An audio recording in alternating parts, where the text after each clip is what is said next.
Hi hello ನಮಸ್ಕಾರ ಎಲ್ಲರಿಗೂ. ಇಂದಿನ ಈ ಸಂಚಿಕೆಗೆ ಪ್ರೀತಿಯ ಸುಸ್ವಾಗತ. ಎಲ್ಲರಿಗೂ ವೆಲ್ಕಮ್. ಇಂದಿನ ಈ ಸಂಚಿಕೆಯಲ್ಲಿ ಒಂದು ಬಹಳ ವಿಶೇಷವಾದಂತಹ ಒಂದು ಮಾಹಿತಿಯನ್ನು ನಾವು ನೋಡ್ತಾ ಹೋಗೋಣ. ಅದು ನೇಮಕಾತಿಗೆ ಸಂಬಂಧಿಸಿದಂತಹ ವಿಚಾರವಾಗಿದೆ.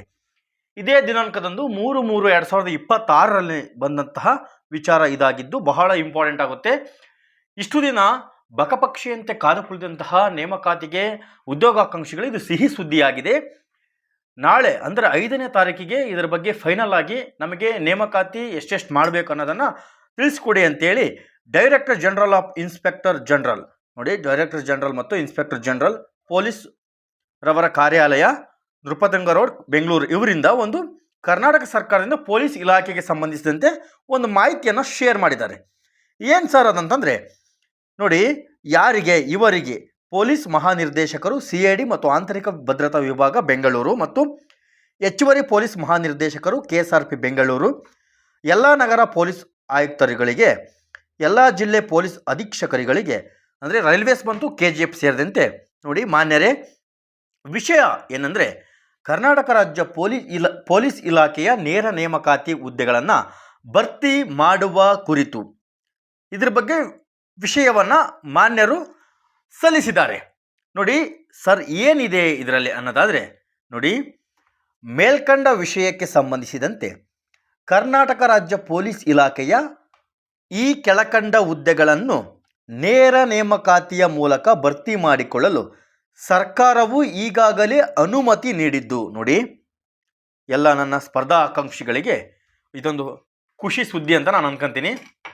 ಸರ್ ಇದೇ ರೀತಿಯ ಖುಷಿ ಸುದ್ದಿ ಅಂತ ಹೇಳ್ತೀರಾ ನೇಮಕಾತಿ ಆಗ್ತಾ ಇಲ್ಲ ಅಂದರೆ ನೋಡಿ, 100ಕ್ಕೆ 100 ಭಾಗ ಇದೇ ತಿಂಗಳ ಕೊನೆ ಭಾಗದೊಳಗಡೆ ಎಲ್ಲ ಇಲಾಖೆಯ ನೇಮಕಾತಿ ಪ್ರಕ್ರಿಯೆಗಳು ಪ್ರಾರಂಭಗೊಳ್ಳುವುದು ಖಚಿತ ಮಾಹಿತಿ ಇದು.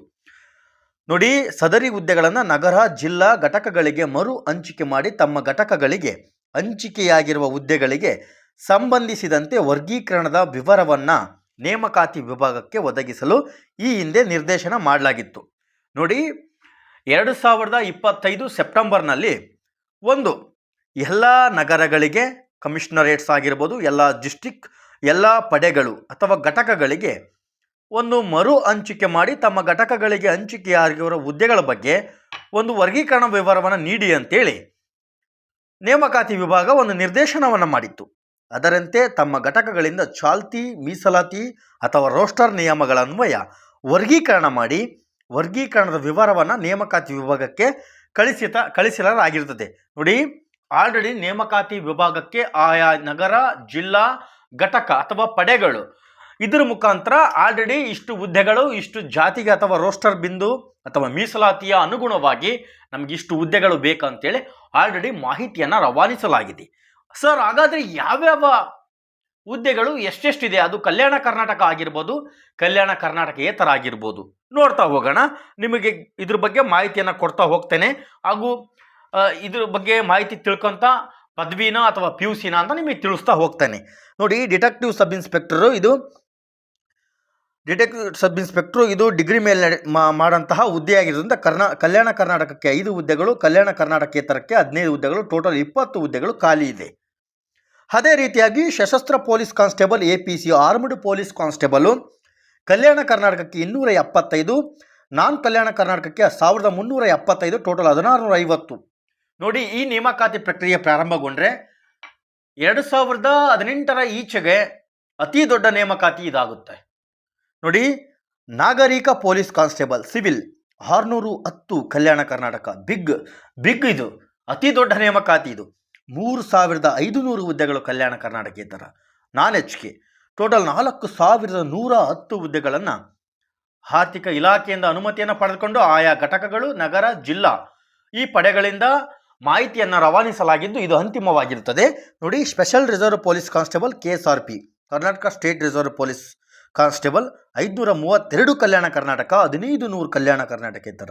ನೋಡಿ, ಅತಿ ದೊಡ್ಡದಿದು ಕಲ್ಯಾಣ ಕರ್ನಾಟಕೇತರ 1500, ಟೋಟಲ್ 2032 ಹುದ್ದೆಗಳನ್ನು ಭರ್ತಿ ಮಾಡಲು ಆಲ್ರೆಡಿ ಪ್ರೊಸೆಸ್ಸನ್ನು ಶುರು ಮಾಡಲು 5ನೇ ತಾರೀಕಿಗೆ ಒಂದು ಮಾಹಿತಿಯನ್ನು ಕೇಳಲಾಗಿದೆ.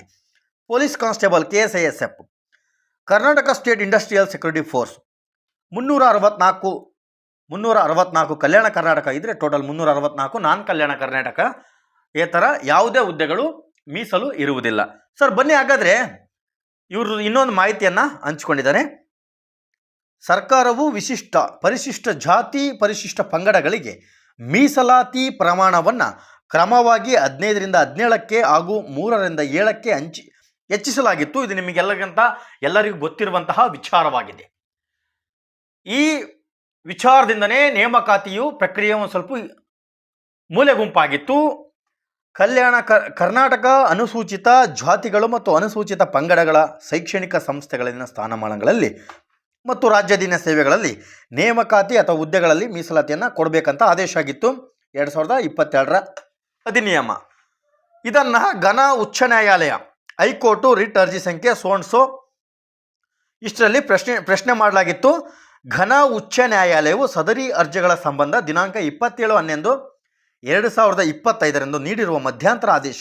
ಸರ್ ಏನು ಮಧ್ಯಂತರ ಆದೇಶ ಅಂತಂದರೆ, ನೀವು 50% ಮುಖಾಂತರ ನೇಮಕಾತಿಯನ್ನು ಪ್ರಾರಂಭ ಮಾಡಿ, ನಮ್ದು ಯಾವುದೇ ಅಭ್ಯಂತರ ಇಲ್ಲ, ಮಾಡ್ಕೋಬಹುದು ಅಂತ ಹೇಳಿದ್ದಾರೆ. ರಿಕ್ತ ಇರುವ ಸಿವಿಲ್ ಸೇವಾ ಹುದ್ದೆಗಳಿಗೆ ನೇಮಕಾತಿ ಪ್ರಕ್ರಿಯೆಯನ್ನು ಕೈಗೊಳ್ಳಲು ಮುಂದುವರಿಸುವ ಸಂಬಂಧ ಉಲ್ಲೇಖಿತ ಸರ್ಕಾರದ ಆದೇಶದಲ್ಲಿ ನಿರ್ದೇಶಗಳನ್ನು ನೀಡಲಾಗಿರ್ತದೆ. ಅದನ್ನು ಕೂಡ ಲಗತ್ತಿಸಲಾಗಿದೆ.